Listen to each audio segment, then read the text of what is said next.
નમસ્કાર મિત્રો, વિડીયોમાં તમારું સ્વાગત છે। તો મિત્રો, અત્યારે હાલની ખૂબ જ મોટી અને દુઃખદ ખબર સામે આવી રહી છે। ત્યારે મિત્રો તમને જણાવી દઈએ કે બનાસકાંઠા જિલ્લામાં એક ચોંકાવનારી અને કરુણ ઘટના સામે આવી છે, જે વાલીઓ અને સમાજ માટે લાલબત્તી સમાન છે। તો મિત્રો, પાલનપુરમાં રહેતા અને ચંડીસરમાં ઔદ્યોગિક એકમ ચલાવતા ઉદ્યોગપતિ હસમુખ પટેલ પર એક સગીરા પર અવારનવાર દુષ્કર્મ આચરવાનો આરોપ લાગ્યો છે।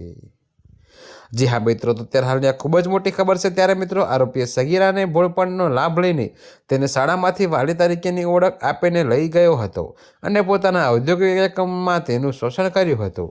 ત્યારે મિત્રો, આ ઘટના પર પાલનપુર પશ્ચિમ પોલીસે તપાસ હાથ ધરી છે અને આરોપીને રાજસ્થાનથી ઝડપી લીધો છે।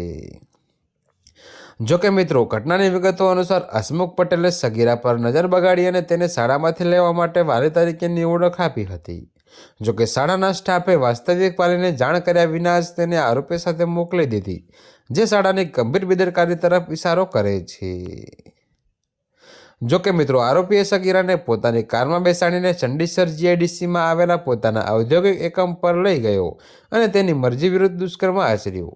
તો પોલીસ તપાસમાં સામે આવ્યું છે કે આ માત્ર એક વખતની ઘટના નથી, પરંતુ આરોપીએ સગીરાને લલચાવી, ફોસલાવી અને અનેક વખત તેનું શોષણ કર્યું છે।